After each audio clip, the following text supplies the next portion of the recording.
Check. That gets it focused in on. Focused, good. Okay, hi, and good happy Easter afternoon, early evening. And I hope you've had a lovely day. It's not been as bright and shiny, but it's been a kind of stable day today. I think it's not too much of anything. So I hope you're all feeling kind of present. Or if not, let's see if we can get you to be present. Again, just coming back to why on earth are we doing this? What's the point in doing this? Why? Well, it's quite simple in my mind, and I do feel the effects of really doing this quite constantly for these 45 minutes, is that it builds up a degree of softness and acceptability of what's actually going on.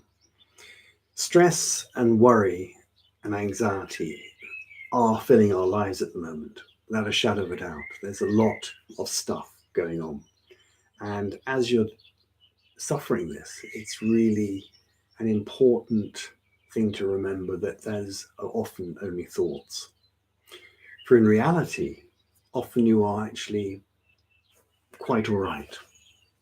If you're not, then my heart goes out to you. If you are suffering physically or with an illness or some sort of deprivation at the moment, then, um, reach out and ask for help. That's the best thing to do in these times. You'd be surprised at how many people are prepared to put themselves out and to go that extra mile for you, just to sort of help you, because we all know what it's like when things really do fall to pieces. And then there's what we can do to help ourselves. And that's what this is about. It's about helping ourselves to notice the way our minds work. If you remember, the Buddha said, with our thoughts, so we create our world. And if you just look at that and consider it for a moment, with our thoughts, so we create our world. Meaning that if we change our thoughts, we can change our world. And that's very much what the Jon Kabat-Zinn mindfulness is all about. With our thoughts, we create our world. And with a bit of old reptilian stuff coming and flying in over the top.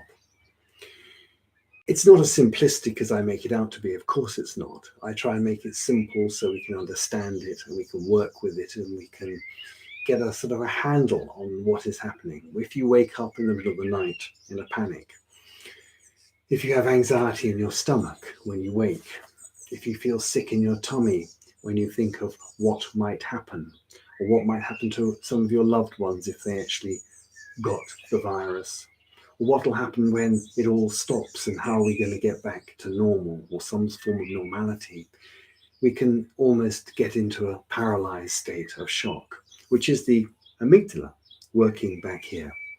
And it's a good thing. The amygdala is there to protect us. It's to help us survive. But in a situation like this, the amygdala was not designed to understand our situation, our economic situation, our social situation. The amygdala has evolved over hundreds of thousands of years as a mechanism for running away from imminent physical danger. And when that's happening, when the dinosaurs are chasing you, when the pterodactyls are flying at you, whatever, then you need to get the hell out of there. So you tighten up, you get ready, and you rush off. But what we're going through is almost like a slow, fearful build-up of anxiety. And that's why bringing our mind back to the moment, on purpose, 100%, with a smile on the face, don't take it too seriously, it's only a thought, back to now, then we have an opportunity to build ourselves almost like an island of sanity. Well, sanity inverted commas, whatever that might mean. A place where we can go to, refuge, where we can go to and actually take a breath and stop the cascading nature of the spiraling of the thought which creates the feeling which creates the thought which creates the fear, which creates the feeling, which creates the thought of the fear and the anxiety. And then you feel it in your body. It's very real then. It's not make believe. It's not in your mind. You can physiologically, with all the hormonal secretions, you will change your bodily functions. All sorts of different heart palpitations, tightness of chest, aches and pains in eyes and neck and head, headaches. You'll get psoriasis. You'll get all sorts of things happening. And that's what we need to stop ourselves doing by learning to focus our mind in the present moment, non-judgmentally. And like an old broken record, I don't know whether, I'm sure I'm older than most of you, and we used to have these old record players with these sort of either the 45s or the larger 33s, and because they were abused, they would get a scratch on them, and then they would jump the whole time. They would keep getting to a place and jump and jump and jump, so it would repeat. And I was a great Bob Dylan fan, and you'd get him saying the same thing over and over again until somebody finally sort of flicked it to move the needle on. But we overcame that by putting a couple of stacked three pieces on them, so you push the needle down to make a new groove in it. But I'm not saying that's the answer to your life, but it's like why I repeat. It's like I'm stuck in this groove of saying, focus your attention in the present moment, non-judgmentally, 100%. That's it. That's all there is to it. If you can learn to do that, you build a new neural pathway, both sides.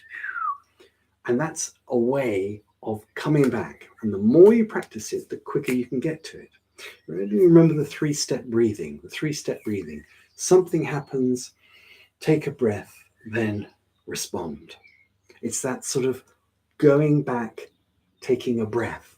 That is reenacting all the work you've done, all the sessions you sat through, all the time you spent by yourself, all the mind gym activities. That actually pays back to you when you're challenged by your own thoughts or the situation or the circumstances or whatever.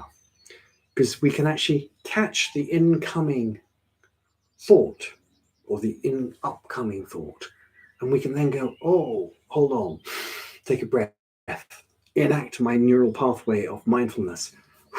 Okay, what's actually happening now? Not what am I thinking is happening now.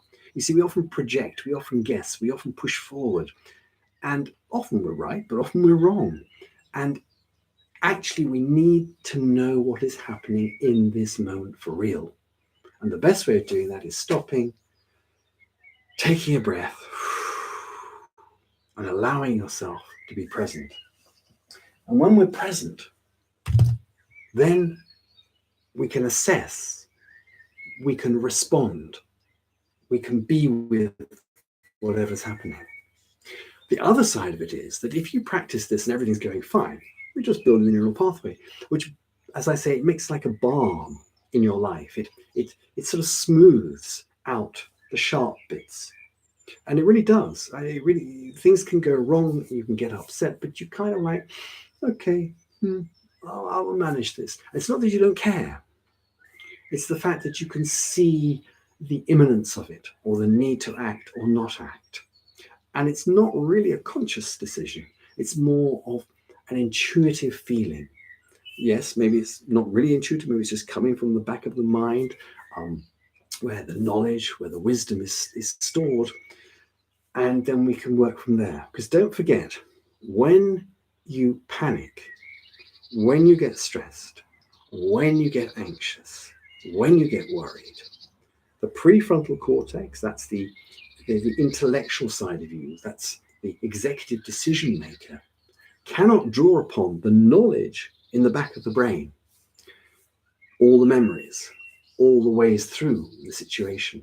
And when that happens, we are literally like the rabbits in the headlights. We freeze, or we maybe not totally freeze, but we find it very fuzzy-headed. We can't seemingly get things together. It's all blah, blah, blah, blah, blah. And that's the amygdala working with the adrenals and the cortisol and the adrenaline, getting you ready to run away. But of course, you've nothing to run away from. It's your thoughts. You can run as fast as you like, but you're taken with you. So again, going over the old ground, the needle stuck in the Bob Dylan groove, going round and round and round, repeating the same old thing. That's all I'm doing, because I know it's so important that you get this right. Once you get this right, once you know the feeling I'm talking about, you experience it, you allow yourself the spaciousness to be in the present moment, you can just do it. And that's a real tool. It's a survival tool. It's a mechanism to seriously help you through the trials and tribulations, the obstacles. Like I said, I think last night it's like being in a small boat on a rough sea, but it's like having a rudder and a sail, and you can cut your line. You can navigate where you want to go to, not through force and effort, but through heart and openness and clarity.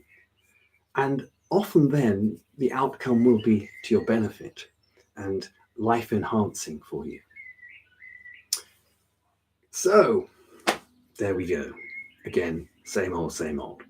So let's start by doing some, well, do listen to the birds. I don't know whether this microphone picks up bird stuff, but anyway, it picks up my voice, but I don't know whether it's tuned into the high vibrations, but there's very much a huge amount going on this evening in the trees.